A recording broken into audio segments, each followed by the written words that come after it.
வணக்கம் நண்பர்களே. இது நமது சேனல் வெற்றி பயணம். தலைப்பு: கனவில் வந்த முருகன், ஒரு வாலிபனின் வாழ்க்கையை மாற்றிய இரவு. 1. ஏழ்மையின் நிழலில் வாழும் வாழ்க்கை. திருச்செந்தூர் அருகிலுள்ள ஒரு சிறிய கிராமம், மழை வராத நிலம், வேலை வாய்ப்புகள் குறைவாகவே இருந்த இடம். அங்கு வசித்தவன் கார்த்திக். 26 வயது, பட்டம் முடித்து 3 வருடங்கள் ஆகிவிட்டது.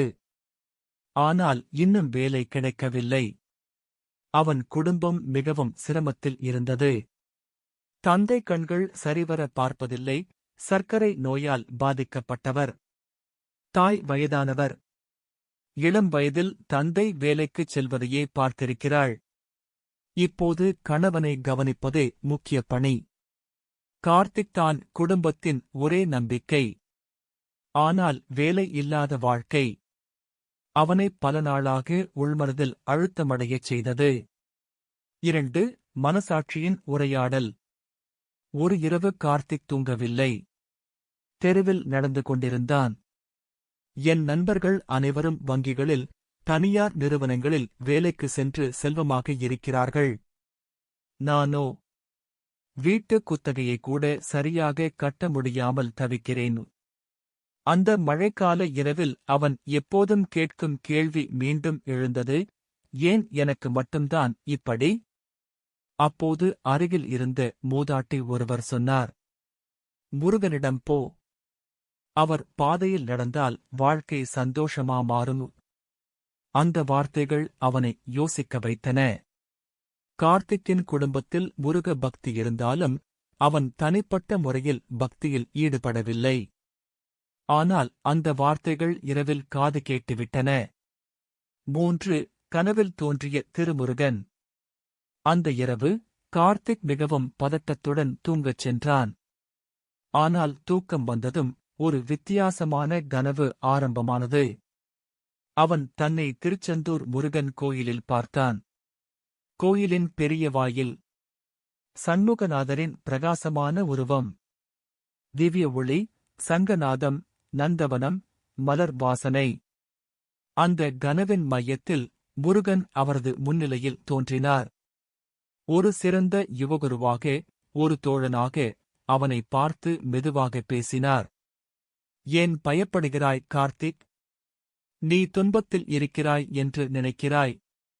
ஆனால் அதுவே உன்னை உருவாக்கும் நேரம். இப்போதைய துன்பம் நாளைய வெற்றியின் விதை. நீ முயற்சி செய். நம்பிக்கை வைக்க நானிருக்கிறேன். அந்த வார்த்தைகளுடன் அவனது கண்களில் கண்ணீர். அப்போதுதான் கனவிலிருந்து விழித்தான். 4. பக்தியின் ஆரம்பம். அடுத்த நாள் காலை கார்த்திக் முதன்முறையாக கண்ணில் நம்பிக்கையுடன் எழுந்தான். தன் கனவின் தாக்கம் அவனை மூச்சுவிட வைக்கவில்லை. நானேனும் முயற்சி பண்ணணும். பக்தியுடன் அவன் நேராகவே திருச்செந்தூருக்கு பயணம் செய்தான். முருகனை நேரில் பார்த்தவன் கண்கள் கலங்கின. தன் வாழ்வின் முடிவிலிருந்து ஒரு புதிய துவக்கம் தொடங்கியது. 5. ஒரு வியாபாரியின் பிறப்பு. திருச்செந்தூரில் இருந்து திரும்பியபின் கார்த்திக் ஓர் சின்ன முடிவெடுத்தான். வேலை கிடையாதுன்னா நான் வேலை உருவாக்கணும். அவன் வீட்டின் அருகே ஒரு பசுமை சந்தையை பார்த்தான். காலை 4 மணி வாங்கும் விற்பனைக்காரர்கள், வாகனங்கள், ஹோட்டல்களுக்கு காய்கறி ஏற்றும் வண்டிகள். அவன் 200 ரூபாய் மட்டும் வைத்துக்கொண்டு மார்க்கெட்டுக்கு சென்று சிறிய அளவில் காய்கறி வாங்கினான். தன் சைக்கிள் மேல் அடுக்கி வீடுகளில் சென்று விற்பனை செய்தான். முதலில் சில வீடுகள் வாங்கவே இல்லை. சிலர் திட்டினார்கள். ஆனால் அவன் நம்பிக்கையை கைவிடவில்லை. 6. வளர்ச்சி முருகனின் ஆசீர்வாதமா? இப்படி 2 மாதங்கள் கழிந்தது. அவன் குறைந்த விலையில் நல்ல தரமான காய்கறிகளை வழங்க ஆரம்பித்தான். தினமும் காலை 4 மணி எழுந்து மார்க்கெட்டுக்கு. பிறகு வீடுகள், கடைகள், ஹோட்டல்களுக்கு விற்பனை. 3வது மாதம் அவனுக்கு ஒரு ஹோட்டல் ஒப்பந்தம் கிடைத்தது. அடுத்த மாதம் அவன் பைக்கை வாங்கினான். 6 மாதத்தில் அவனது மாத வருமானம் 25,000 ரூபாய். தந்தைக்கு மருந்து, தாயாருக்கு புதுப்புடவை, வீட்டு வாடகை, பிள்ளைகளுக்கான சிறிய சேமிப்பு. அவன் வாழ்க்கை மாற்றமடைந்தது. அவன் சொன்னான், இந்த வெற்றிக்குப் பின்னாலே ஒரு கனவு இருக்குது. அந்த கனவில் முருகன் இருந்தார். 7 நம்பிக்கையின் சக்தி. முருகனிடம் கொண்ட நம்பிக்கையே அவனுடைய முதலீடு. பெரிய பணம் இல்லாதாலும் நம்பிக்கை இருந்தது, பிரார்த்தனை இருந்தது. அவன் தினமும் வேலைக்குப் புறப்படும் முன் முருகனை பார்த்து சொல்லுவான், இன்று என் முயற்சி செல்வதற்கு நீ துணை நிற்க வேண்டும். இது ஒரு மந்திரம் போல இருந்தது. முருகன் அவனோடு நடந்தது போலவே இருந்தது. 8 பக்தி வெறும் கோவிலில் அல்ல, மனதில். இந்த கதையின் சிறப்பு என்னவென்றால், பக்தி என்பது வெறும் கோவிலில் நிற்கும் நேரம் அல்ல. அது நம் செயல்களில், உழைப்பில், சிந்தனையில் இருக்க வேண்டும். கார்த்திக் சொல்வது போல, முருகனை நான் கோவிலில் மட்டுமல்ல, சைக்கிள் ஓட்டும்போது, காய்கறி வாங்கும்போது, வாடிக்கையாளர் திட்டும்போதும் நினைத்தேன். அவரை மனதில் வைத்துப் பணி செய்தேன். அதனால்தான் வெற்றி வந்தது. 9 இன்று கார்த்திக் ஒருவனின் வழிகாட்டி.